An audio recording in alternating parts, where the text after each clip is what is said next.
Baik, jadi kita mempersilakan Profesor Noryati untuk memulakan pembicaraan ataupun pembentangan ya tentang tajuk dan juga mungkin sedikit latar belakang kalau nak sampaikan dulu pun boleh mengenai kolaborasi dan seterusnya menyampaikan dan seterusnya saya kira selepas Prof. Noryati mungkin Prof terus jemput Ya. yang dahulu kan. Jadi saya persilakan yang berbahagia Profesor Nur Hayati untuk memulakan bicara petang ini. Nah, terima kasih. Bismillahirrahmanirrahim. Saya memulai dengan pantun. Boleh, boleh. Sudah lama tidak mendengar pantun, tapi kalau di Indonesia, ketika kita menyebut sampiran, di sana mengatakan cakep. Oh. Cakep. Kalau di sini mungkin seronok ya. Apa? Sampiran. Batu hitam bernama Satam. Itu tuh. Batu hitam bernama Satam. Satam dijaga, jangan sampai jatuh. Izinkan saya mengucapkan salam. Assalamualaikum warahmatullahi wabarakatuh. Bisa kedengarankah yang berada di dunia maya? Satu saja. Bisa didengarkah? Bisa didengarkah Tapi orang di saya tak Maya? bisa melihat. Ah, Ada 32 partisipan mungkin termasuk kita. iya, iya. Yang terhormat, Timbalan Pengarah kita, Profesor Madya Dr. Zaini Osman. Eh, yang terhormat Profesor Emeritus Dr. Wan Hasim Wanteh. Ini Prof. Siapa? Cikgu. Ya, Cikgu, ya, Cikgu. selamat bergabung. Kemudian yang terhormat Profesor Dr. Supian Husin sebagai salah satu kolaborator dari penelitian kami bersama. Kami membahas, mengkaji Hikayat Hang Tua, tapi ini versi Indonesia, Bapak Ibu semua, Tuan-Puan.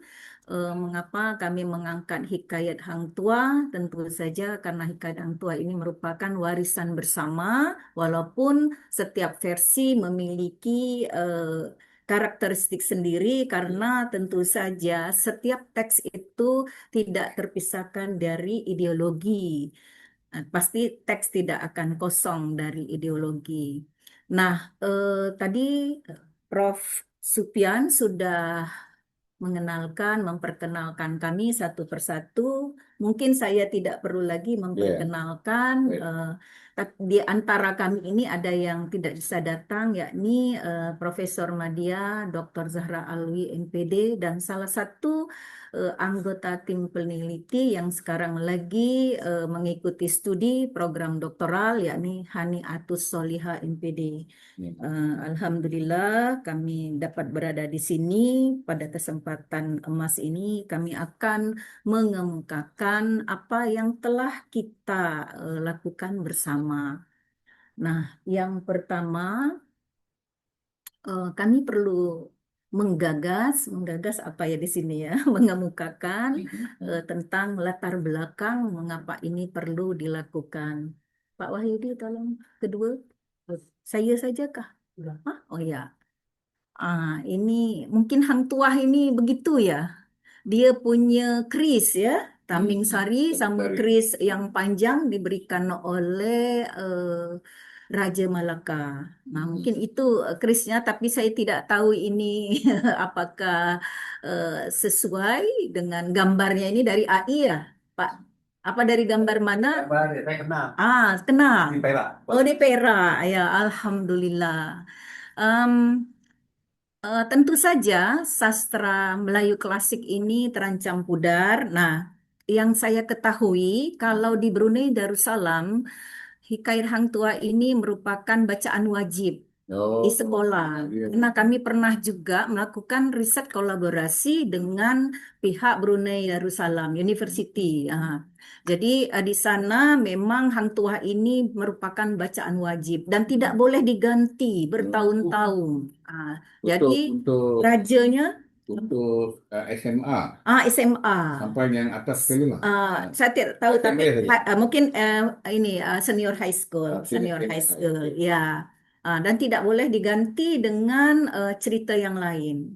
Jadi tak boleh oleh rajanya. Jadi Hikayat Yang Tua ini betul-betul dipelajari di sana. Sementara saya tidak tahu juga di Malaysia apakah ini merupakan bacaan wajib. Jadi apakah buku ini wajib dianalisis, dibaca oleh senior high school. Tapi di Indonesia sayangnya Hikayat Hang Tua ini sampai perguruan tinggi memang tidak menjadi bacaan wajib. Nah, bahkan yang ya terima kasih. Jadi mahasiswa kami tanyakan, pernahkah Anda membaca Hang Tua? Hikayat Hang Tua tidak pernah. Nah, ya itu sayangnya. Jadi ini terlupakan gitu ya. Jadi mahasiswa kami tidak mengenal. Begitu juga di SMA, SMP, jadi sekolah menengah atas itu tidak mengenal Hikayat Hang Tua. Nah, jadi Hikayat Hang Tua ini walaupun diakui UNESCO sebagai warisan sastra Melayu klasik, tapi jauh dari sekolah. Jadi ini terlupakan atau dilupakan. Antara terlupakan, dilupakan mungkin beda ya. Atau sama-sama bisa terlupakan, dilupakan. Asal jangan melupakan. Ya. Kalau di sini di tingkatan 6 tuh SM sekolah menengah tinggi. Saya mengikuti. Ya. Ya. Itu Tidak tahu sekarang ya, masihkah? bahasa Melayu, Ya. bahasa Melayu, Ya. sastra Melayu. Sastra Melayu diwajibkan Ya. itu. Jadi sampai universitas di Indonesia ini terlupakan, dilupakan. Nah, jadi generasi kami itu memang jauh dari hikayat ini, termasuklah syair-syair seperti syair Siti Zubaidah dan sebagainya. Ya, jadi kami mengangkat sastra Melayu klasik ini, terutama saya dan juga beberapa anggota kami ini. Nah, sementara di Malaysia, Perdana Menteri Anwar Ibrahim menyoroti elit yang mengutamakan bahasa Inggris di atas bahasa Melayu. Nah, jadi ini jadi ada semacam apalah begitu ya di Malaysia. Tapi mudah-mudahan Malaysia seperti yang dikatakan oleh Profesor Datuk Dr. Wan tadi, beliau masih mengenal Hikayat Hang Tua. Tapi kita mungkin tidak tahu generasi yang muda, yang lebih muda, terutama generasi milenial dan generasi Z. Kalau di Indonesia sebutnya Gen Z.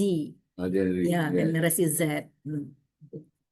Nah, lalu ketika ini jauh dari pembelajaran, walaupun sebenarnya berbagai penelitian menunjukkan bahwa sarana pendidikanlah merupakan sarana yang paling efektif untuk memperkenalkan sastra Melayu klasik. Tidak ada sarana yang terefektif. Ya, jadi harus melalui sarana pendidikan formal terutama. Nah, jadi kita di perguruan tinggi, karena kami ini Puan dan Tuan adalah Faculty of Teacher Training and Education. Jadi kita itu memang mendidik, mengedukasi calon-calon guru, calon-calon guru. Jadi harusnya guru juga membaca ini.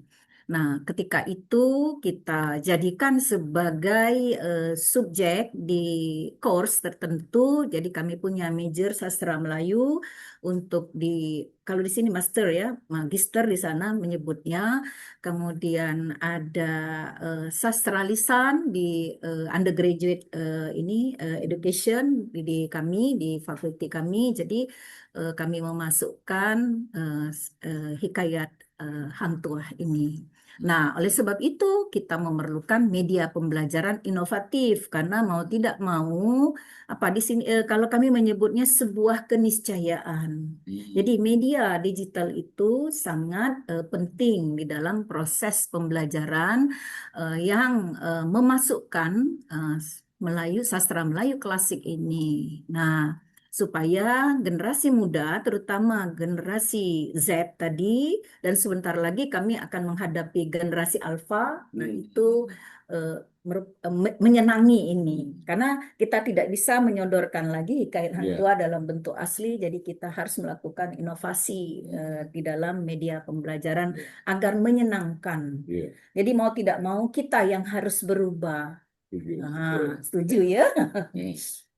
dalam bentuk digital nanti ya. Digital. Nah, kami sebenarnya sudah mengembangkan itu melewati tesis-tesis mahasiswa yang ikut di dalam ini. Sebenarnya ada 4 mahasiswa lagi di level magister program magister yang ikut, yang mereka mengembangkan media pembelajaran untuk Hikayat Hang Tuah ini, termasuk membuat video animasi. Mungkin kalau ada waktu Ya. kita bisa menontonnya bagaimana versi generasi Z.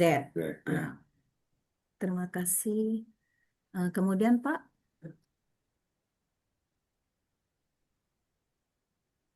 nah Hang Tuah ini ada versi Minangkabau, cerita Oke. Minangkabau versi yang kita bahas kemarin, Ya, anu baik. Prof ya.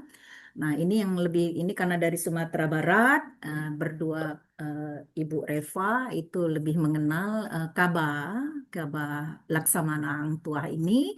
Nah, kalau kami kita bersama ini versi Indonesia yang diterbitkan oleh Balai Pustaka. Nah, jadi agak berbeda tentu saja. Karena kata saya tadi, tentu saja teks itu tidak akan kosong dari ideologi dan siapa yang menuliskannya seperti itu. Nah,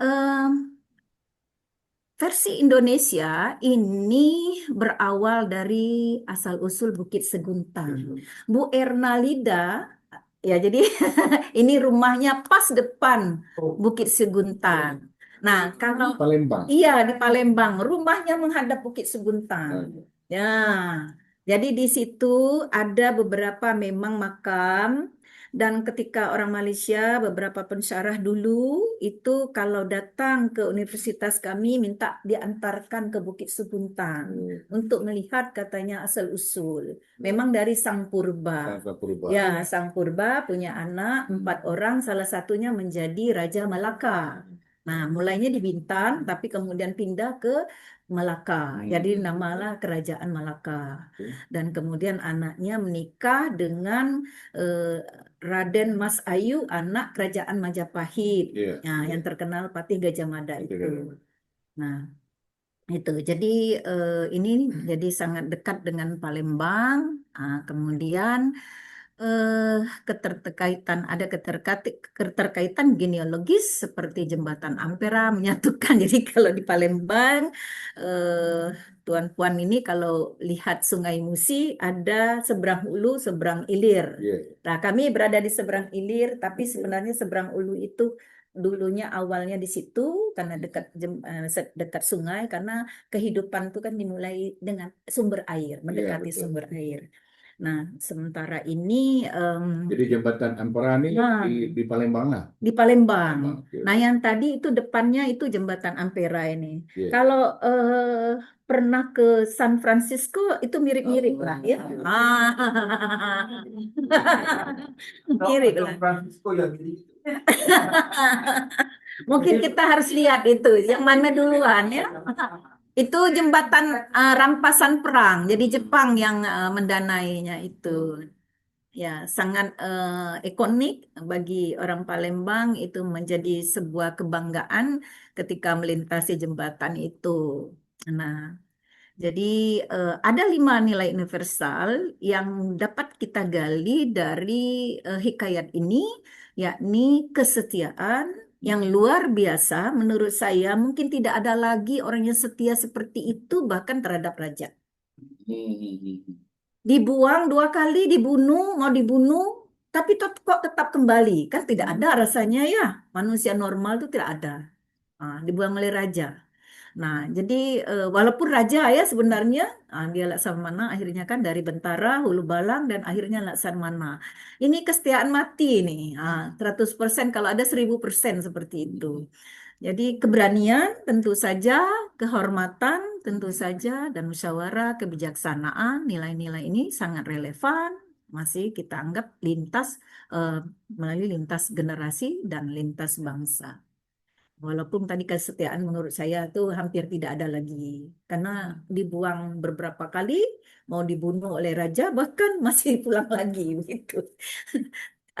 Kemudian dari berbagai sebenarnya bagian. Jadi di Hang Tua saya sudah ini Prof Sopian ya. Ya, ya. Di buku 1 itu ada 11 bagian, di buku 2 itu ada 13 bagian dan kita mengambil 5 episode saja 5 bagian karena kita tidak mungkin mengambil keseluruhan Ya. dan kalau kita melihat sebuah cerita, nah itu kan ada perkenalan dulu, kemudian mulai konflik muncul, di atasnya konflik ada peleraian. Nah, kita mengambil episode-episode penting itu. Nah, terus, apa yang kita lakukan bersama? Yang pertama, karena Hikayat Hang Tua ini sebuah prosa, tentu saja kita bisa melihat peristiwa demi peristiwa. Kalau kita kenal ada peristiwa major, ada peristiwa minor. Nah, di Seymour Chapman ini kita melihat kernel sebagai peristiwa majornya dan satellite itu sebagai peristiwa minornya. Nah, jadi kita mengambil dulu untuk memahami Hikayat Hang Tua ini seperti apa baik di buku pertama maupun buku kedua. Nah, jadi peristiwa major ini tidak dapat dihilangkan karena dia menjadi pokok peristiwa-peristiwa utama dan peristiwa yang menjadi satelit itu di dalam analisis sebenarnya bisa kita tinggalkan seperti itu. Kemudian kita melihat story dan discourse dari Levi Strauss ya, jadi kita melihat oposisi biner di mana ada setia, ada durhaka. Yang setia itu patutlah kita persembahkan kepada Hang Tua karena dia menjadi tokoh utama. Judulnya saja Hang Tua. Nah, yang durhaka temannya, saudaranya. Mereka mengekalkan diri dalam persahabatan, tapi sebenarnya Hang Jebat ini menjadi durhaka gara-gara dia sebenarnya setia kepada sahabatnya. Dikira sahabatnya dibunuh oleh raja.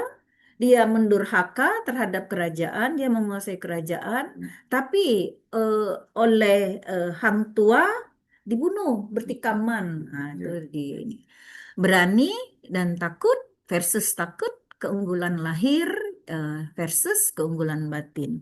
Nah, ini yang menjadi catatan saya, apakah generasi muda ini masih ini, dia ada petaka. Petaka itu kalau di sorry, di Melayu di Bangka karena saya orang Bangka, ini Pulau Bangka itu itu baca apa bisa lihat orang magic seperti itu dan dia bisa melihat kamu bakal mati di sini. Nah, itu kalau kita di agama kan sirik ya, sirik. Tapi Hang Tua dan Hang Jebat ini punya kekuatan itu, punya petaka. Bisa bisa serap orang, bisa membuat orang benci, bisa membuat orang sayang seperti itu. Itu ada kekuatan di Hang Tua. Nah, dan beberapa tokoh juga punya kekuatan mistis, apa ya itu namanya? Kekuatan ya spiritual, ya metafisis, ya metafisis. Dan mungkin sekarang ini kita antara percaya dan tidak, antara ada dan tiada, tapi ternyata ada. Apa? Sihir buka, apalah ya. Membuat orang takluk ke kita, membuat orang benci, itu ada kekuatan itu di Hang Tua terutama. Ya, dan dia belajar memang. Dan dia belajar ke orang pintar, tanda petik dua. Apa? Kalau di Bangka masih ada nih. Masih ada, kalau mau percaya kita boleh ke Bangka. Jangan pulang. Aduh, payah ini. Bakal tak sanggup saya menghadapinya tuh. Tolong lagi. Nah, karena kita hanya menganalisis 5 episode kunci dan nilai kultural inti Hang Tua. Jadi yang pertama ini mulai konflik, mulai memperkenalkan cerita Hang Tua 5 bersahabat menjadi pegawai raja, Hang Tua, Hang Jebat, Hang Kesturi, Hang Lekir dan Hang Lekil. Nah, 5 bersahabat Mereka lalu pindah ke Bintan, mendekati kerajaan Raja Bintan waktu itu, dan ada pertemuan dengan bendahara di Amuk, dipasar oleh 3 pengamuk, mau ditebas-tebas, dan Hang Tuah dengan keberaniannya membela bendahara. Disitulah pertemuan dengan bendahara raja, dan dia mulai masuk istana. Hang Tuah digelar Laksamana, ini masih ini ya, tapi awalnya itu jadi bentara, lalu Hulu Balang, dan menjadi Laksamana. Nah, itu episode kedua di Hang Tuah digelar Laksamana, itu yang tertinggi lah. Nah, tertinggi di dalam sistem kerajaan. Dia mendapat pengakuan kepahlawanan oleh Raja Melaka. Jadi dari Bintan membuat daerah baru, kemudian menjadi Kerajaan Malaka. Nah, disitulah Laksamana Hang Tuah ini sangat dekat dengan Raja Melaka, dan memberi istri sampai 2. Ini bolehlah. Tapi selirnya banyak lagi. Tak sanggup saya ngomongnya. Tapi yang resmi itu anak Raja Majapahit Sri Batara, Raden Mas Ayu, dan satu lagi karena dia sangat gila-gila dengan Tun Teja, walaupun Laksamana ini dibuang ke kerajaan Indrapura, diambil Tun Teja, bawa pulang lagi, dan dia masuk lagi istana. Padahal dia mau dibunuh awalnya. Nah, itu kesetiaan yang tak ada ampun tadi menurut saya. Ya, balik lagi ke kerajaan Melaka dan memberi Tun Teja. Tun Teja anak bendahara kerajaan Indrapura. Kemudian dia ini lagi difitnah lagi oleh orang yang tidak suka karena dia sangat dekat dengan raja. Apa kata Laksamana, itulah kata raja. Jadi orang-orang dalam mengasutnya, dan raja meminta bendahara membunuh. Nah, disitulah Hang Jebat tidak tahu bahwa sebenarnya dia tidak dibunuh, hanya dilarikan jauh dari Malaka oleh bendahara, karena bendahara ini sama Temenggung adalah orang dekat Laksamana dan menganggap Laksamana adalah anaknya, jadi sangat diinikan. Dan anak Laksamana itu dipelihara bahkan oleh raja, tapi Laksamana dibunuh, dan Hang Jebat merasa dia tidak punya kawan, dan raja ini semena-mena. Semena-mena ini mungkin apa ya dalam bahasa anunya, eh, tidak berdasar. Sudah 2 kali tidak berdasar karena ikut kata orang dekat. Tidak menyelidiki lagi. Oleh sebab itu alasan yang paling utama Hang Jebat itu menguasai istana, menguasai gundik-gundik raja, bermabuk-mabukan, berpesta pora, dan raja sampai keluar dari istana karena sahabat saudaranya ini dibunuh oleh raja. Nah, kemudian Laksamana diminta masuk lagi ke kerajaan Melaka karena raja tidak sanggup lagi menghadapi Hang Jebat yang mendurhaka ini. Lalu Laksamana Hang Tuah ini bertikam-tikaman, dan di bertikaman itu mungkin kalau difilmkan mungkin 3 hari 3 malam apa seminggu ya. Nah itu Iya, iya. tak mati-mati. Tak mati. Nah, hebat sekali. Nah, jadi luar biasa menurut saya kalau ini dimasukkan ke seni panggung, mungkin ini bagian yang paling seru, paling kritis menurut saya. Iya. Nah, paling kritis, dan orang akan bersorak bertempik ria di sini mungkin ya. Nih Laksamana bertikam dengan Hang Jebat, dan tentu saja tokoh hitam pasti akan kalah. Kalau ini ya, kalah sampai berdarah-darah karena ditikam oleh Hang Tuah dengan keris ini Taming Sari seperti itu. Nah, jadi ada kesetiaan, keberanian, kehormatan, nilai-nilainya, musyawarah, dan kebijaksanaan. Terus, apakah saya terlalu cepat?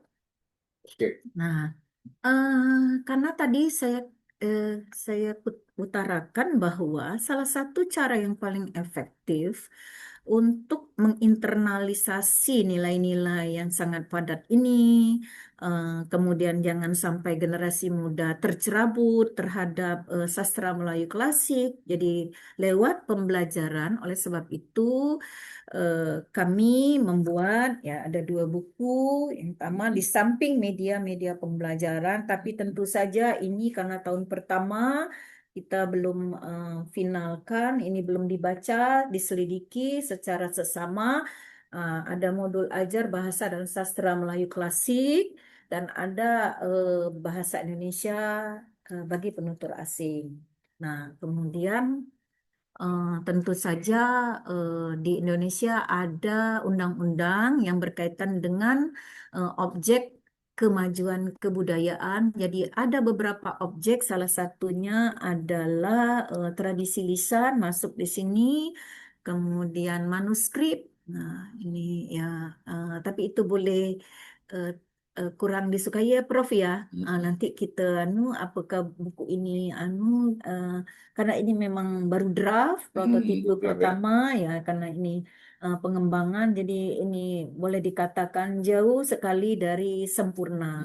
Jadi memang perlu dibaca-baca lagi dan ini boleh Prof nanti ini ya Ya, kita ya. diskusikan bersama. Kami tinggalkan satu buku untuk Prof dan teman-teman di sini.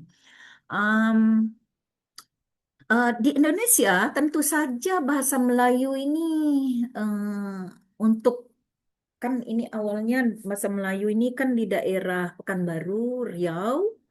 Sekarang ini kan Riau pun terbagi 2, Riau daratan dan Riau kepulauan, termasuknya Bintan tadi, Tanjung Pinang Ya. dan sebagainya, yang sangat dekat dengan Malaka ya.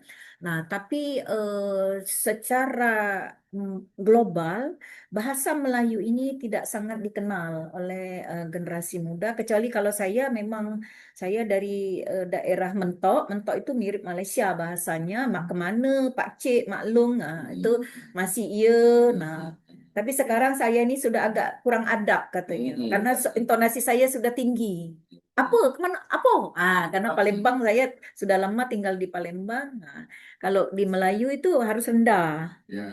Rendah apa mendayu-dayu gitu kemana, Mak Cik, Pak Lung, itu. Jadi bahasa Melayu kalau di Bangka ada Bangka itu sekarang jadi provinsi, Kepulauan Bangka Belitung, ada 2 pulau, Bangka Belitung yang besar tapi ada pulau-pulau kecil.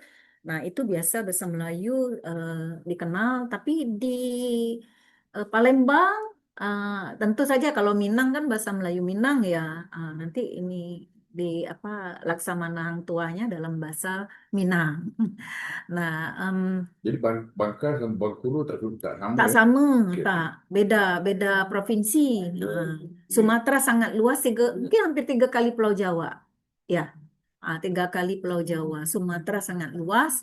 Nah, Kepulauan Bangka Belitung itu miriplah Kepulauan Riau, pulau-pulau kecil ya. Iya. Jadi bahasa Melayu ini bahkan mahasiswa kami ada sastra Melayu, kami ada mata kuliah sastra Melayu, ada tradisi lisan, ada teater tradisional Melayu Palembang. Nah, em, saya pengasuh mata kuliah teater tradisional dan saya minta mereka sebentar lagi, sekarang lagi membaca ini, membuat naskah drama dan mementaskannya. Ah, Dan itu yang menonton insya Allah banyak.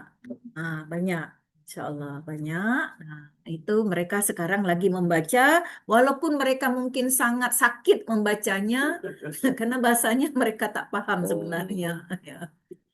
Ya, tapi kami memaksa supaya mereka kenal karena calon-calon guru ada 72 ya, calon guru.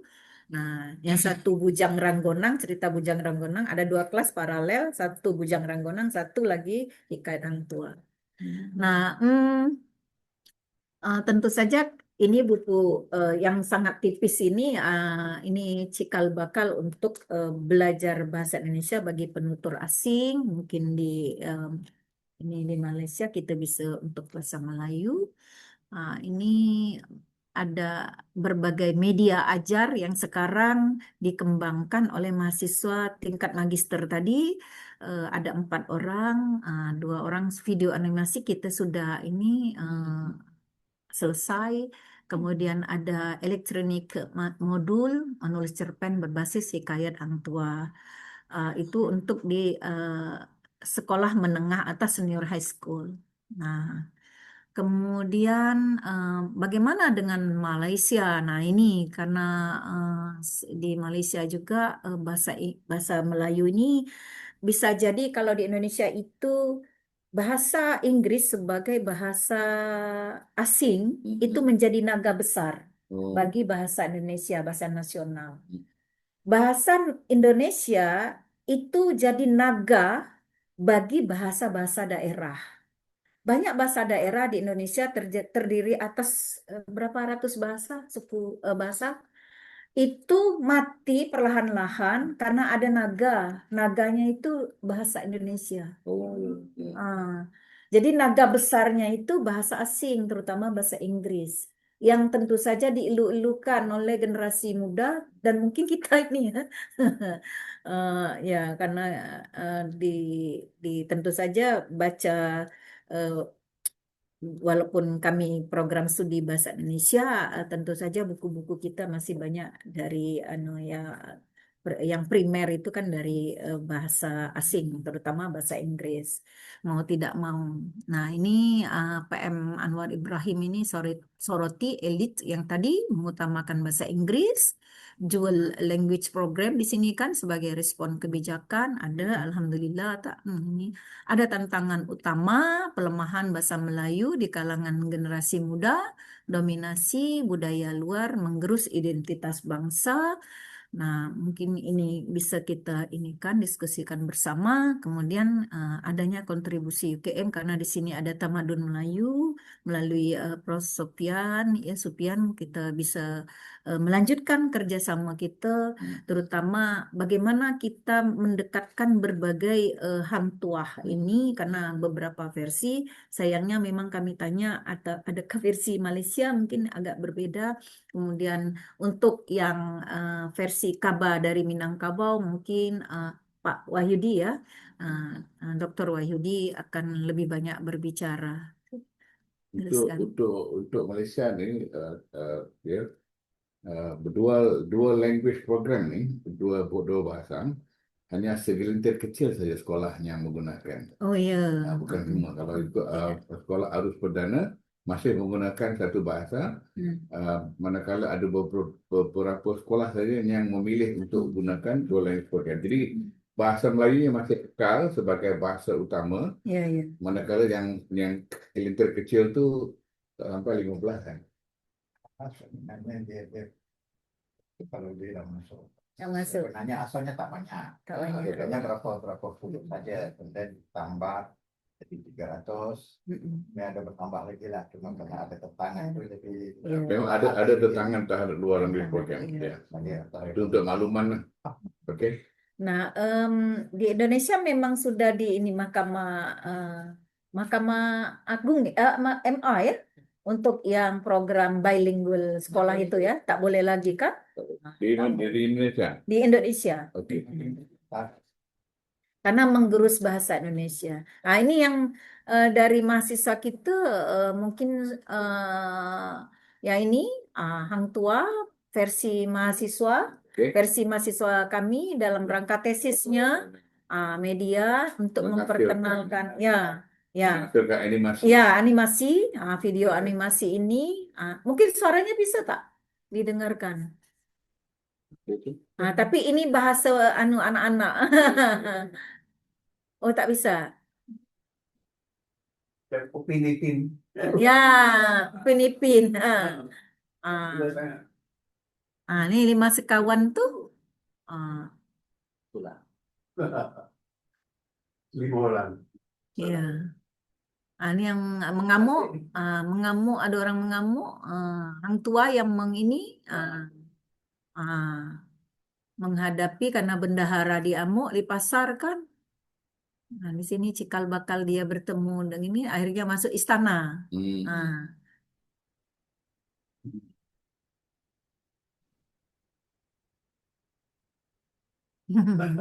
Ya, versi ini. Ah, ya. Ah. Ini di Majapahit. Dia dapat keris anak Taming Sari. Aha. Mengalahkan Taming Sari, dapatlah kerisnya. Jadi dia punya dua keris sebenarnya. Tapi keris ini sangatlah ini sangat hebat, bisa membunuh orang, lawan-lawan. Ada gosip. Ini dia di fitnah, ya.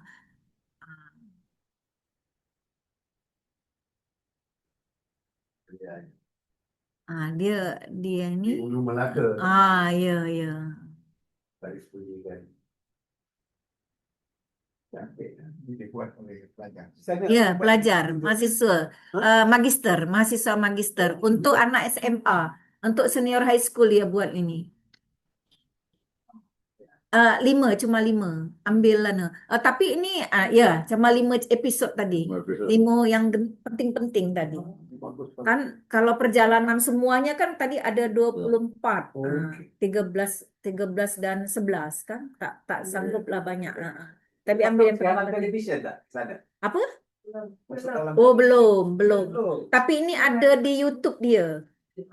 So, ya di YouTube dia. Dan telah digunakan pakai di seluruh SD. Belum karena belum masa dia ngambil data. Oh, Ini baru ini diperkenalkan ke kita. baru selesai kan? Ya baru selesai, barulah Kemana? Iya, YouTube. Oh, newly release ya. boleh jual ke Mari ni. Iya. Sambutan bagus di sini, sambutan bagus boleh. Iya. Ini salah satu. Oke. Nah, Makin laga cuma dia lagi bagus sekolah-sekolah. Ayo nanti Sekolah-sekolah. yang tadi yang terakhir, yang kerjasama selanjutnya the next. Video. Sudah video yang terakhir ini. Komersialkan. Taklah ini mungkin yang langsung ke karena waktu kita banyaklah diskusi daripada ini. Nah, bagaimana kita melanjutkan kolaborasi ini dengan menggunakan berbagai naskah. Jadi kita sudah tadi naskah yang versi Indonesia, pasti mungkin ada bedanya. Kalau dengan Kaba Minangkabau, Kaba ini cerita Minangkabau tentang Laksamana Hang Tuah tentu saja berbeda. Nah, dan Hang Tuah versi Malaysia bisa jadi berbeda. Nah, karena di versi Indonesia itu perseteruan dengan Kerajaan Majapahit itu berkali-kali. Hang Tuah mau dibunuh oleh Pati Gajah Mada itu berkali-kali. Nah, padahal Raja Malaka bahkan mau dibunuh oleh mertuanya, Raja Majapahit, Sri Batara. Nah, kan tentu saja berbeda dengan versi Malaysia. Nah, ini. Jadi itulah yang kata saya. Setiap cerita punya versi sendiri sesuai dengan ideologi yang diampunya, pastikan.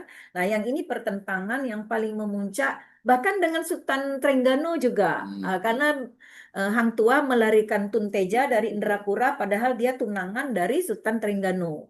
Jadi itu pertempuran sengit juga. Dan yang namanya teks, siapa yang punya itu kan dia mau memenangkan diri sendiri.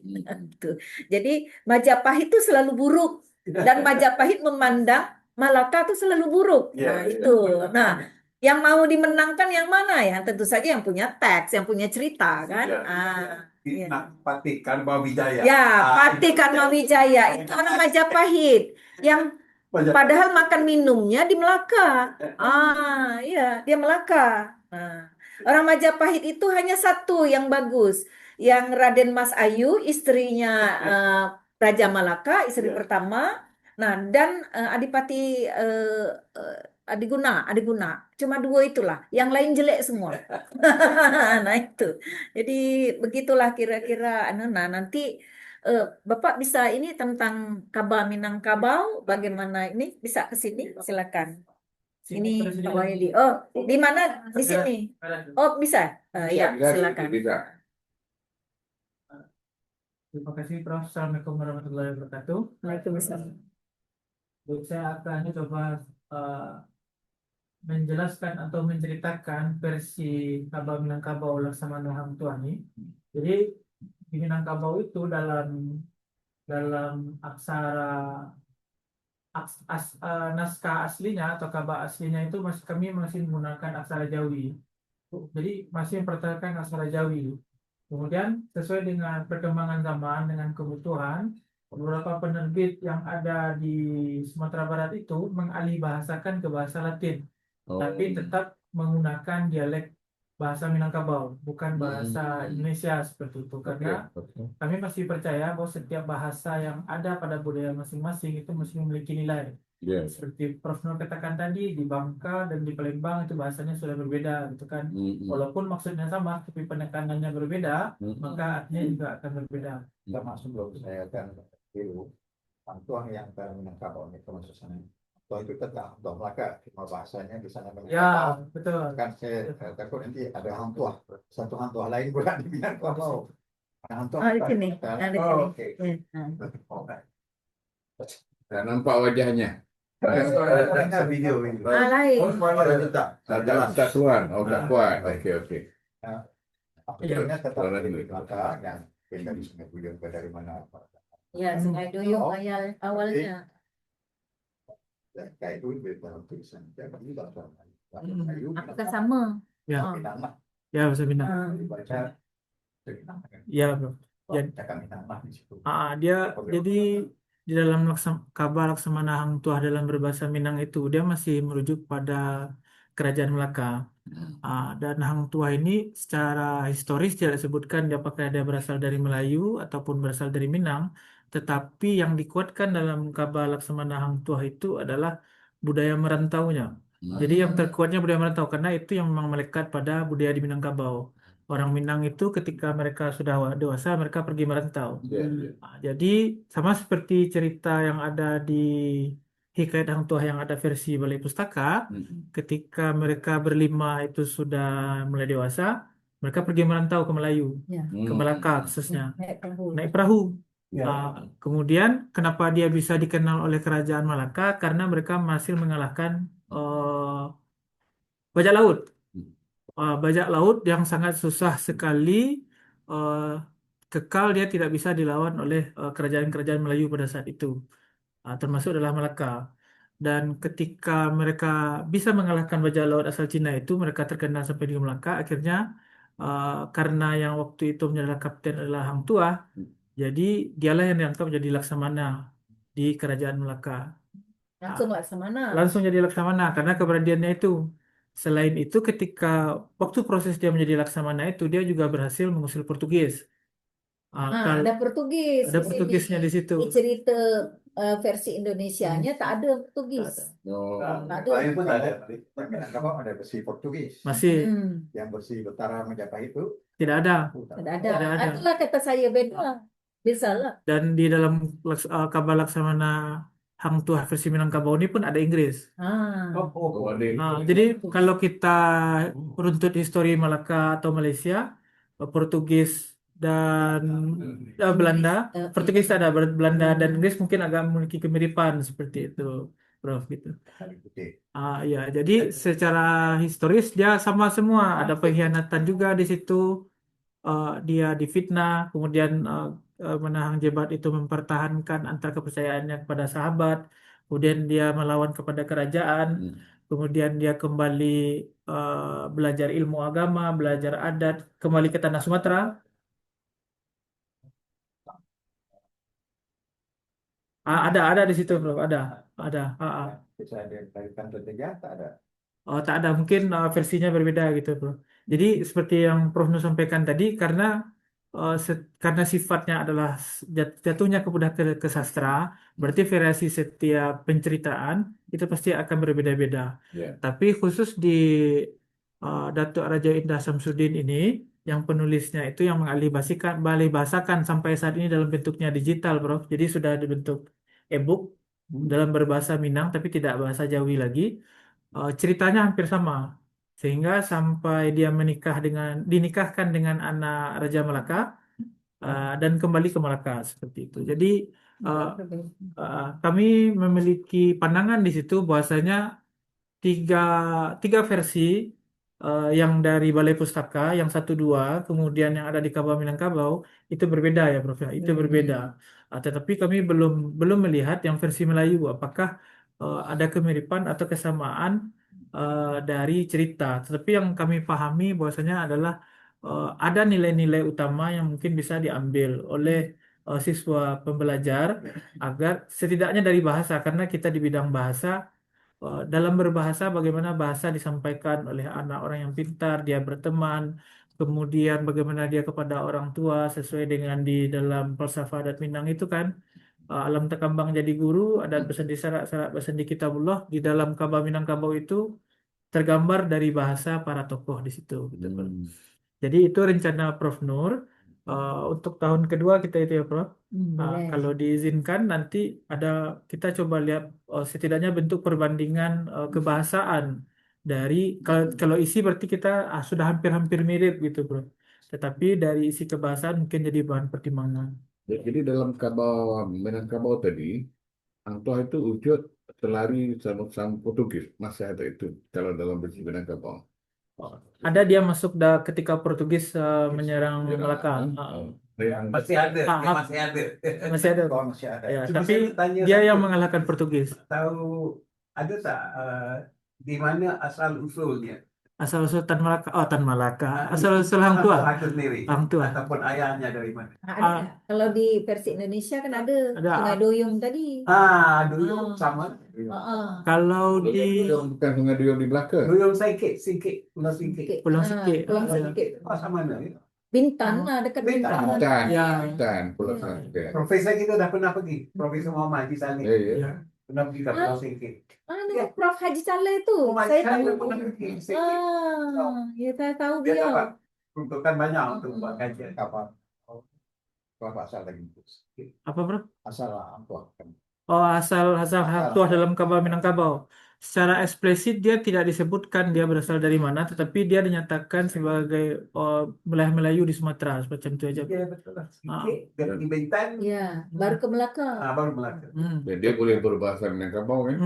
Nama Dengan dia sama ya? dengan versi Ya. nama sama, semua sama. Sama. Sama. Merdu itu. Yang merdu ya. Cuma beda istri dari Tan Malaka di situ namanya Sari Banilai. Nah, lain. Ah, Kalau yang di tak disebut nama istrinya, tapi ada istri, ada anak. ya. Okey. Itu dia istrinya cuma satu. Namamu dengan Dang Marduati. Ah. Itu ibunya, ibu orang tua. Ya Bro? Bapak satu. Istri Hang Tuah. Berapa? Istri Hang Tuah. Kita ada tak sebut. Nah, di versi Indonesia ada disebut. Itu tak Dia lagi mengail ikan Tak ada dengan seperti istrinya, dengan anak. Dia menikah dengan anak Raja Malaka. Itu diceritakan dalam Sabang. lain. Kita Lain. Itu Bro. Jadi Kalau versi Indonesia tak disebut anak siapa. tapi mungkin secara garis besar hampir memiliki Ya. kemiripan ya Prof. Ya, yang berani tadi ya, setia tadi. Ya. Hang Jebat ini mendurhaka tak? Mendurhaka ke kerajaan. Iyalah, gara-gara Hang Ya. Tua, gara-gara Hang Tua dibunuh kan? Difitnah. Iyalah Ya, difitnah, nah. itu disuruh buang. Disuruh buang ya. Tapi sebenarnya tidak dibunuh. Tidak dibuang dan Tapi perasaan Hang Jebat dibunuh. ya. Makanya dia mendurhaka. berapa 3 hari 3 malam. Kemana Bro? Iya. Terjun dalam tenaga air, selamatkan kuda. Saya belum membaca secara detail Prof. Itu. Nah, iyalah. Jadi dalam versi Kabau Minangkabau, yang Hang Jebat ni memang mati ya. Oh tak, di dalam versi Kabah Minangkabau 5 sekawan tak mati. Nah, versi Indonesia mati. Tak ada yang mati. Dia penceritaan, tapi di sini kata mati kan? Mati. Mati. Kita kan ada satu di dalam mesin kan angka studi kan. Tak, dia Hang Kasturi setia, tetap dia setia. Tapi tidak menonjol anunya. Ya. Tidak menonjol seperti Hang Tua dan Hang Jebat. juga yang saya dapat, saya tak tahu versi Malaysia ke tidak, tapi memang ada penceritaan bagaimana Hang Jebat ni tidak dibunuh tapi digunakan darah binatang itu di Oh, kainnya dan dipersembahkan kepada raja. Tak ada tuh Kamu versi sekolah. Indonesia mati Ada besi ya? Ada besi. bertikaman. Ya, macam cerita apa itu yang pakai darah hewan itu? Kalau di Tangkuriang. tak adalah Tekukan perahu yang pakai darah. Nah, kalau yang Siti Rafi'ah di syair Abdul Muluk itu dia memang membunuh anak wazir supaya dia tidak dicari orang, dia melarikan diri lagi hamil. Di tengah hutan dia melahirkan, baru dia membela Abdul Muluk. Itu cerita. Tapi di tengah hutan juga dia membunuh. Tapi memanglah cerita macam-macam. Darah binatang ya dipakai ya. Salah satu besi ya. Tapi Hang Jebatnya masih hidup. Jebatnya masih hidup. Ya, yang pakai darah binatang tuh Hang Tua. Oh, membela berarti. Oh, oke. Versi Maknanya Indonesia. itu membela Hang Jebat. Oh, nah ini Jadi Hang Tua bertikaman dengan Hang Jebat.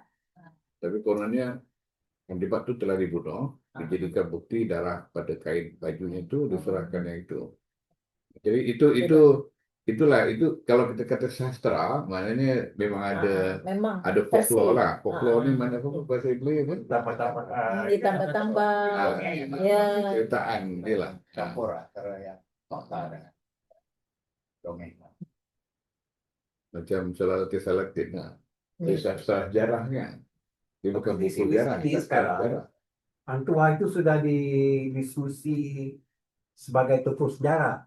Sebab ada bukti, 3 bukti dia hidup. Dia ada, betul. Ada Hang Tuah bukti juga. dijemput, Ya. ada surat dia, laksamana, ada kerisnya dijemput, dan ada satu Di lagi. Okinawa, Pulau Okinawa, Hah? Rukyu. Rikyu. Memang ada kerisnya, ada suratnya. Dia tanda tangan laksamana. Dan satu lagi yang ketiganya, Jerome. ni bukan dia, India. dia buat filem tentang Hang Tuah. Ini Rajanya itu, raja tu marah kepada panglima dia. Panglima dia macam sombong, angkuh. Ya. Jadi dia panggil Hang Tuah, Hang Tuah dari pelajaran Melaka. Hang Tuah, aku mau kamu bertikam dengan panglima aku yang angkuh tu. Sebab dia kata, oh tak ada siapa yang boleh kalahkan dia. ya nantang. Jadi bila bertikam, Hang Tuah menang. Jadi Kayak keris itulah. yang tu tak ditimbulkan hal tu. Cuma akhirnya yang panglima India tu bunuh diri. Dia malu. Oh, bunuh diri. Dia bunuh diri. Tapi itu maknanya itu macam fakta sejarah tu. Sebab orang India pun ambil sebagai tokoh kan. Dan jadi fakta sejarah. Jadi sekarang Atau ni sebenarnya atau itu India itu yang benua keling itu tak? Betul. Di sini ada benua keling, Oh, ada. ini adiknya Raja Melaka yang memerintah. Oh, Adiknya Raja Melaka, dia kan orang 4, anak Sang Purba. oh yang pergi sana tu benua. Nomor 2 itu ke kerajaan ini benua keling, tapi dia menyebut benua keling. jadi dalam versi Nila Pahlawan. dalam versi ni ada ya. Indonesia ada, tapi benua keling. Mungkin Krishna Pendita tu. Nila Pahlawan, Krishna Pendita, apa lagi? Dalam versi Indonesia tak ada kan yang benua keling tu? Tak ada. Tak ada kan? Tak ada. Tak ada. Saya ingat saya tak ada. Jadi Jadi dalam versi ni memang ada ya. Ya ada Dalam benua versi keling. ada. Ya. Dalam versi Indonesia, Bro. Versi Indonesia. Ada. Adik Raja Melaka Ya, tuh, ya. Raja Melaka anak pertama. Itu adiknya yang merebut, diambil orang, apa tuh? Dia itu sangat kaya raya, ambil adiknya tuh, adik Raja Melaka untuk dijadikan orang di benua keling. Kali itu tak tinggal. Kali. Sebab orang India memang tahu cerita Hang Tuah. Memang dalam versi manuskrip tu ada menceritakan Hang Tuah sampai ke India dan Prof telah terangkan tadi ada berlaku cabar-mencabar. Hang Tuah dijemput untuk bertarung dan Hang Tuah menang. Jadi oleh kerana penceritaan itu wujud, maka dijadikan filem, sudah ada filem dibuat. Jayanagar. Kerajaannya. Jadi maknanya dalam versi Indonesia ada cerita tu. Oh, ada ya? Ada. Benua keling namanya. Keling. Ada satu lagi cerita dia menjinakkan kuda liar. kuda raja kerajaan. Itu kat sini kan? Di sana di India. Oh, di India. Di benua keling. Iya. Kita Oh. pergi India lagi. Ada yang versi Indonesia. Ada juga yang di versi Indonesia. Kan? Ada yang Itu ada ya? yang menjinakkan ada. Nah, itu dia buat ukiran tu. Ukiran Ah, seorang pakai tengkolok Tengkolok. dengan pudel di dinding, di dinding batu. Keren. nah, nih Oh, yang tu tak ada dalam versi Malaysia buku ya? kedua. Versi kita ada. Dia tu. Yang benua keling, benua keling. Versi kedua Prof, berarti ya. adalah yang Enggak. pemerintah Nah, 13. Kita kan hubungan diplomasi macam perempuan dengan laki-laki bukan. Ada eh? Satu hati enggak di India, Vijayanagar nak pergi ni lah kat Mekah semua tu. Dan memang diplomasi lah. Oh, menarik.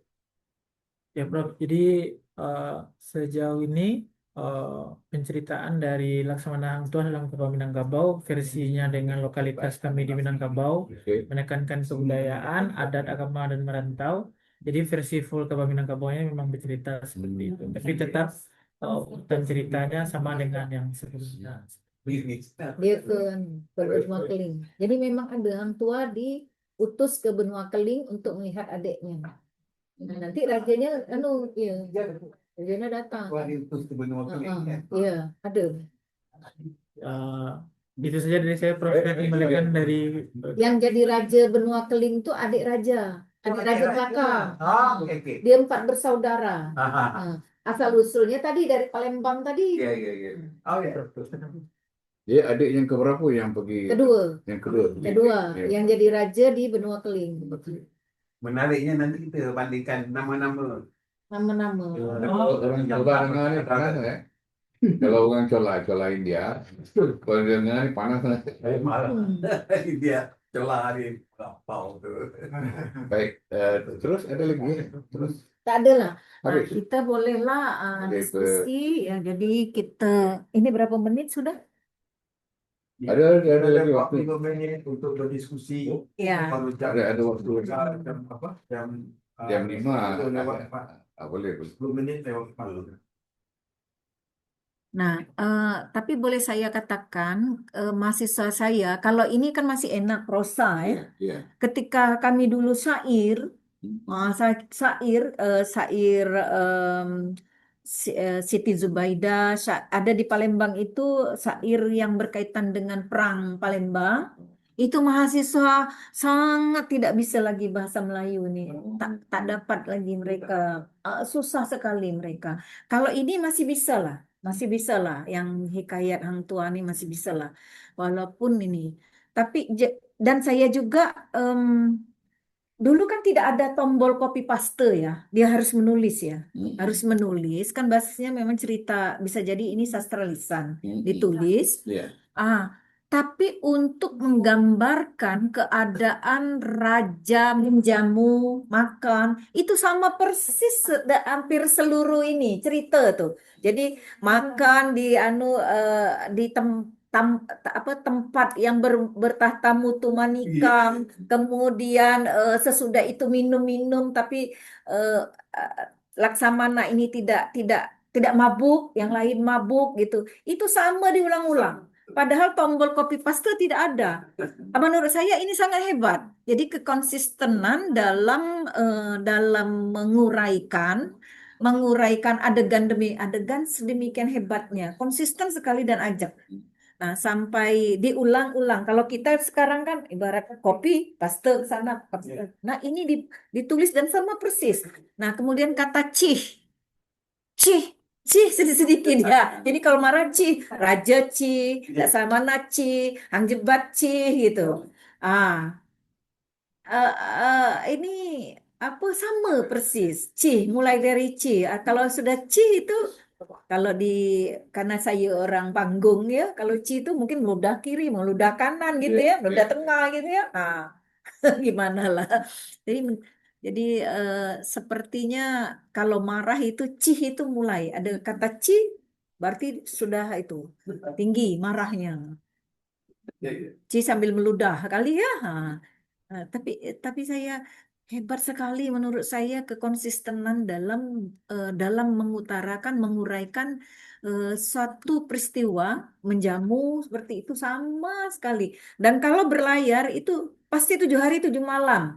Dari Malaka Ya. ke Palembang, Palembang Jayakarta, disambut Adipati Jayakarta, ini pasti Jakarta. Kemudian dia langsung ke Tuban, 7 hari 7 malam. Tuban, Majapahit 7 hari 7 malam. Dari Majapahit kalau mau pulang ke Tuban, Sama ini ya. Tuban ya, Jayakarta, Jakarta pasti ke Palembang karena asal usulnya dia nengok ibu bapaknya, dan kemudian langsung Malaka. Dan itu pasti 7 hari 7 malam perlayaran. Maksud saya itu konsisten. Konsisten benar dia pelayarannya pulang pergi itu Ya. sama. Tapi itu Sastra. ya, Dia tak tahu apa jarak jauh sebenarnya. ya 7 hari 7 malam. Dan Sastra. ya Masih. sastra, tapi kalau sastra kan kita betul-betul kreatif ya, ya kreatif. Kalau kreatif kan bisa 7 hari 7 malam, tapi ke sini 3 hari 3 malam. Nanti berapa hari, tapi ini tetap gitu. Dan pelayaran tuh tetap seperti Mungkin itu. petanya pun tak ada lagi masa itu. Iyalah.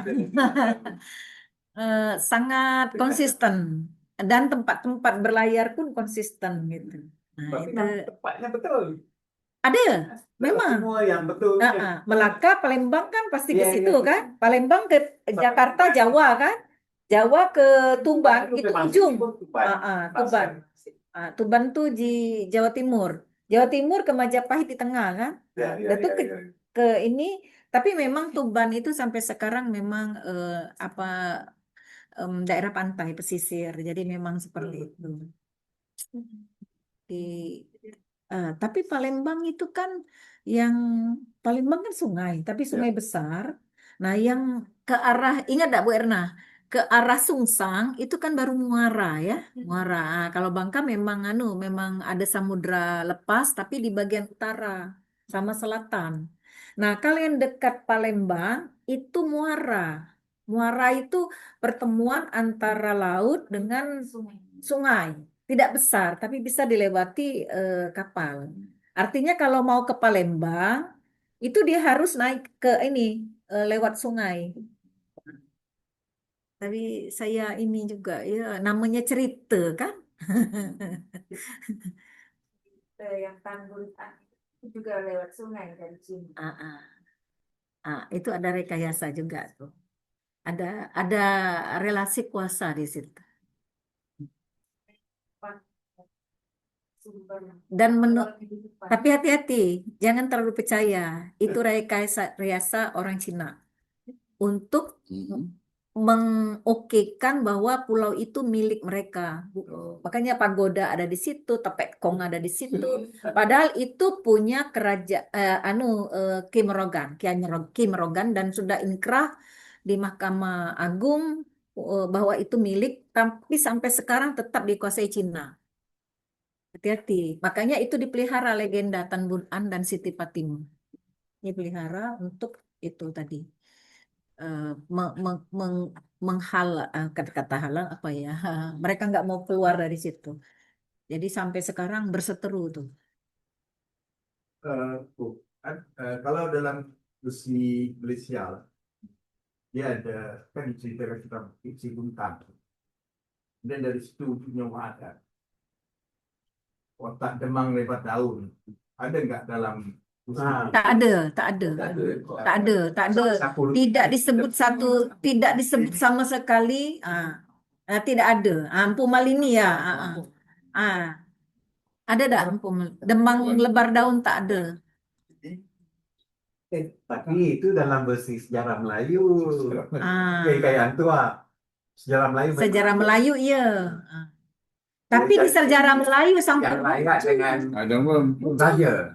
Rakyat asal-usul raja raja mesti tidak berlaku zalim kepada rakyat. Santa Purba dengan demang lebar daun. Tapi itu dalam sejarah. Ya, sejarah Melayu. Saya baca sejarah Melayu. Jadi Sang Purba ni atas ni siapa? Maknya, datuknya, moyang ni? Ada penceritaannya? Tak Saya lihat dulu Yang ya. saya dengar katanya dari Kayangan. Kayangan keinderaan disebut Ya. di situ. Ya. Apa ibunya apa bapaknya salah satu kan, satunya di Raja Suran. Anak-anak Raja Suran.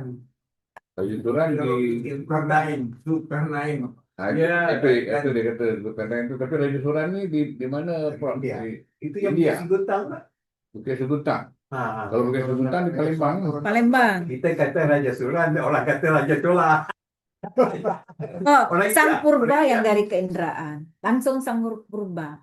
Langsung dari keinderaan. Turun ke Bukit Seguntang jadi raja besar. Dia turun ke Dia menyelam ke kolam, ketemu lembu putih yang Ah. muntah. Lembu putih itu menjelma jadi perempuan elok.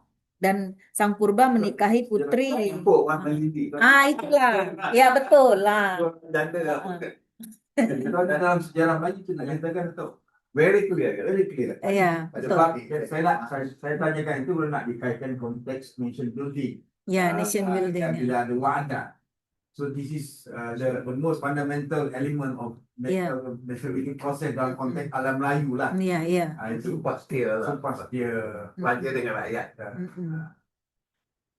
Betul. Itu tidak disebut watak demang lebar daun. Tak ada sama sekali. Tak ada. Dalam Tak ada.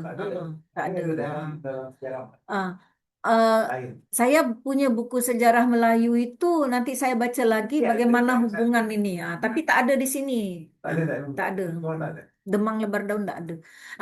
Kalau demang lebar daun itu jadi jalan. Jadi jalan. Di jalan di Palembang ada. Jalan demang lebar daun ada. Jadi artinya tokoh itu sangat ini ya. Sangat terkenal. Tapi di sini tak ada. Dia hikayat versi. Ada balai pustaka apa? Versi balai pustaka. Ya, Sebab dalam Melayu ini juga untuk alam Melayu kan. Iya, betul. Malaysia kan. jadi watak demang lebar daun tu, kalau dalam versi Indonesia orangnya ada atau tak ada? Ada. Nama jalan ada. Nama jalan Apa? ada. Nama jalan ada. Demang lebar daun. Watak-wataknya ada lah. Tapi di zaman Yang di sini tak ditulis. Tak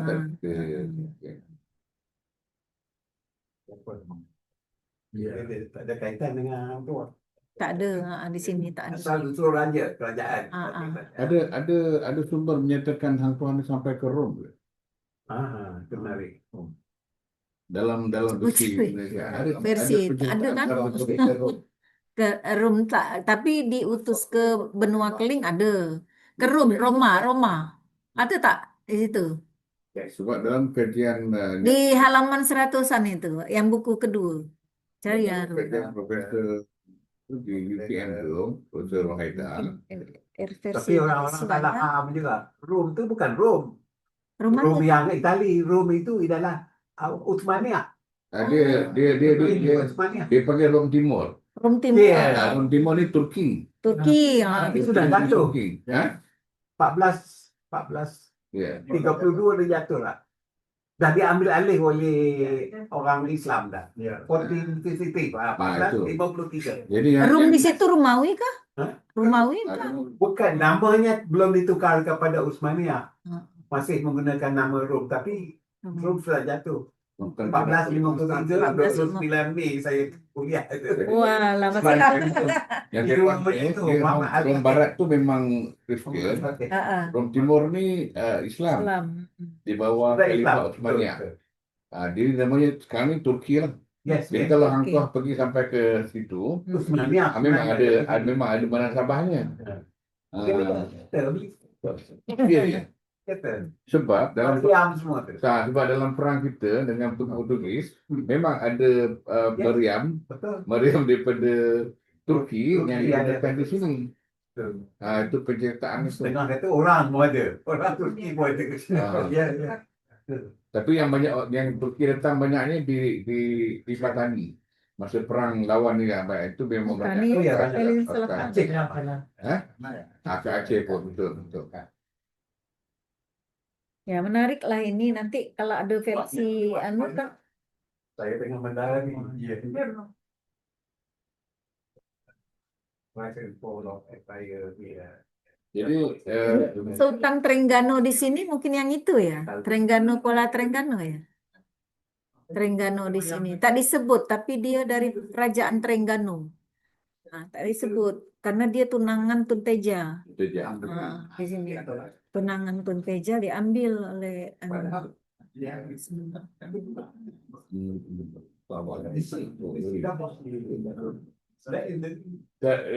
Mehdi, saya ingin tanya tentang yang bawah itu kan. Hang Tuah adalah projek nation building. Nah, Istilah nation building ini sebenarnya muncul sebagai satu perspektif kolonial. Ya, kalau kita ambil alam Melayu ni Yeah. dia punya konsep dia ialah raja dan rakyat. ya, Kerana perkataan rakyat itu mesti ada konotasi tuannya ialah raja. Kalau tuannya raja. Kalau kita ambil warga negara, tuannya nation. Nation maknanya nationality lah. ya, Kalau rakyat artinya mesti ada raja. Jadi dari alam Melayu ni dulu memang ada raja dan ada rakyat.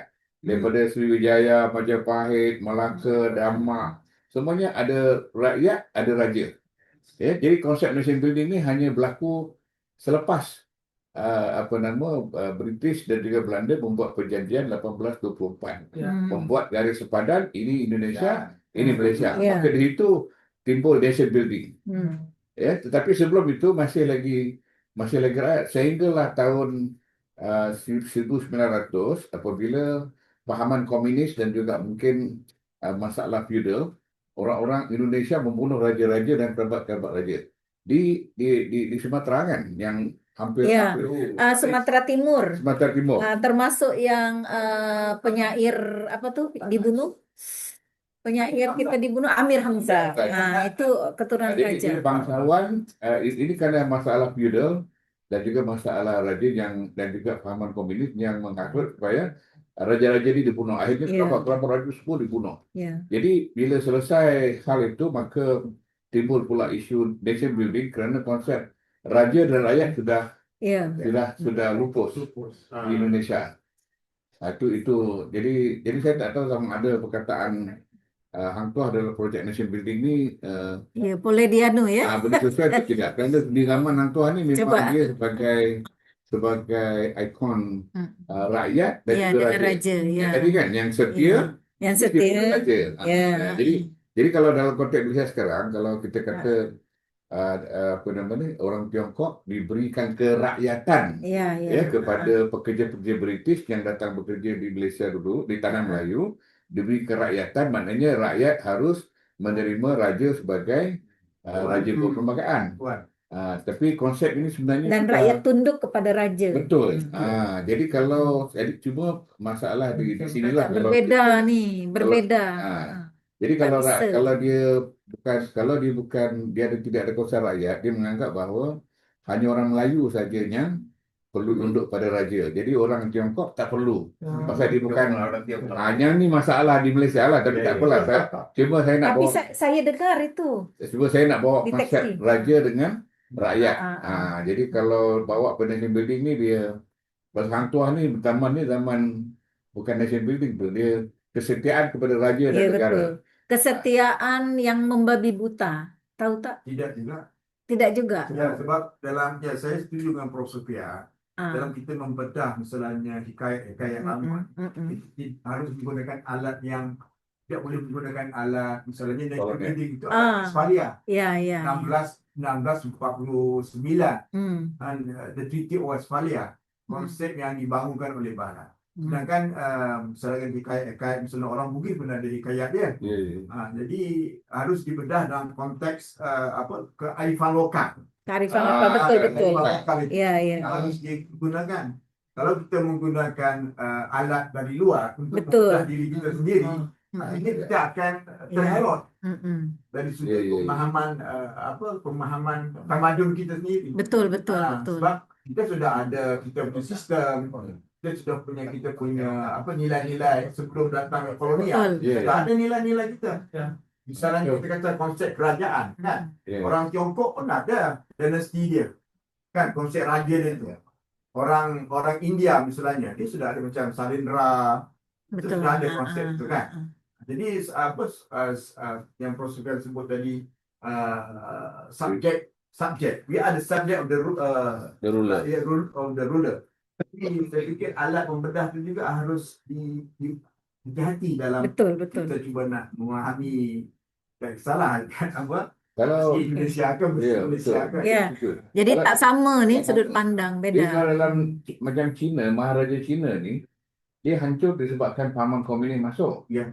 Kan? Lalu hancur dinasti Maharaja semua selesai. Jadi dia menjadi sebuah republik.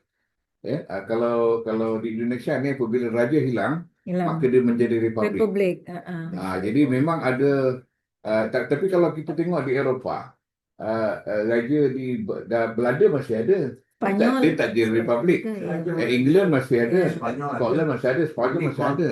Monaco pun kalau Monaco ya. Tapi jadi isu dia mengapa perlu di sebelah sini lah untuk dihilangkan yang apa dia tadi tu pemerintahan beraja. lokal Yang nak dibuat itu. Jadi kalau kita ambil Thailand masih kekal, Brunei ada, Cambodia dah tak ada, kan? Cambodia ada. King apa dia ada. Ada. Cambodia, Burma semua ada. Nepal ada raja. Jadi maknanya konsep raja dan rakyat ini adalah kearifan tempatan kita. Ya, betul. Yang itu kita. Oke, artinya kita tak bisa anukan betul. karena kearifan lokal. Ya beda Indonesia negara. Oke. Ya. Nation building for Indonesian, not for Malaysia. Oke, terima kasih Prof. Jadi ini juga menjadi catatan kami nantinya ya. Memang kita patut melihat kembali kearifan lokal. Sebenarnya dalam nak tanya tentang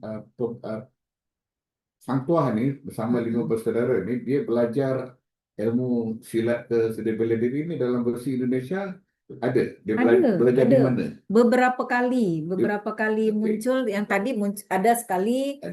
Kemudian di Majapahit dia juga belajar. Okay. Kemudian di Indrapura juga belajar. Waktu dia mau melarikan Tunteja. Kemudian berapa kali dia belajar. Artinya memperdalam ilmu terus dia. Tapi yang paling hebat itu masih sempat dia belajar ketika dia di Majapahit. Itu. Padahal itu kan daerah musuh. Masih ada petapa yang mau mengajarkan orang berlima ini. Di sela-sela kesibukan dia mengawal Raja Melaka waktu itu. Dan di situ yang paling banyak dia mendapat ilmu. Termasuk ilmu apa tuh namanya? Ada nama kan? Adipati apa ke? Iya. Kalau di sini, saya tak tahu Prof, dalam kita punya versi Malaysia ni, tapi penceritaan lisan menceritakan Hang Tuah ni lima saudara ni belajar dengan Adiputra.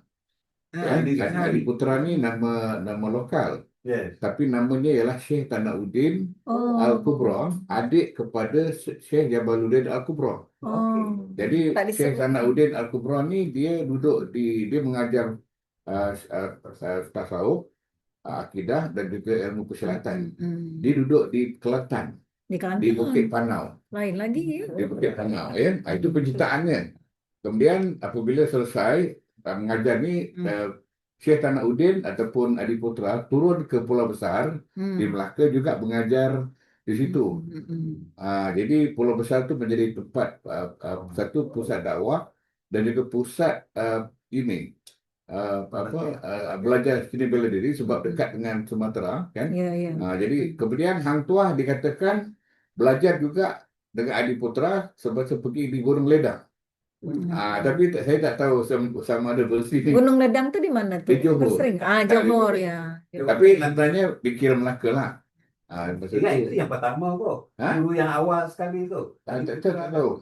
Dia mungkin masa muda kan. Dia belajar di Gunung Ledang kan. Itu yang lanjutan tak? Ya, lanjutan. Memang belajarnya berkali-kali. Belajarnya banyak. Ya. Jadi beberapa tempat. Yang Syekh Tanauddin itu sama dengan Syekh Jamaluddin Al-Kubra. Tapi dalam versi Hang Tuah kita pun tak ada sebut nama Syekh Jamaluddin Al-Kubra kan. Syekh Jamaluddin Al-Kubra ni satu keluarga yang diutus khas dari Yaman, datang ke sebelah timur. Dia mengislamkan dia mengislamkan Dia Islam. Cina sebagian pada Islam. Yunan. Itu yang Laksamana Cheng Ho tu Itu masuk Yunan. Islam itu karena dah sampai di sana. Jadi Syekh Jamaluddin Kubra ni menghasilkan Wali Songo. Itu ya. Tapi Wali Songo tak wujud zaman Hang Tuah, tak ada. Belum lagi kan. Ada tak sebut-sebut. Dia lewat lah. Di Hang Tuah dah 1400 kan, 1300. Yang Wali Songo ni 1600, 1700. Belanda datang, Wali Songo sudah ada. Jadi menerima tu. Jadi ya 200 tahun kemudian lah. Tapi tak apalah, kita mana di Putra tu nanti saya tengokkan sumber yang di belajar di Kelantan tu. Syekh Tanak Udin. Dia guna perkataan Adi Putra. Itu nama lokal sebenarnya. Bila macam Wali Songo lah, banyak guna nama lokal kan. Ya, banyak. Ada tak yang kalau bisa kami dapat yang versi Melayu ini Boleh Malaysia? Dia mesti guna Hang Tuah. Tapi yang kitab lain mengenai yang saya sebut itu dalam kitab lain lah. Kitab Tapi lain. boleh kita tengok di mana Siapa tahu kan berbeda kan. Versi Minangkabau kan berbeda tadi kan.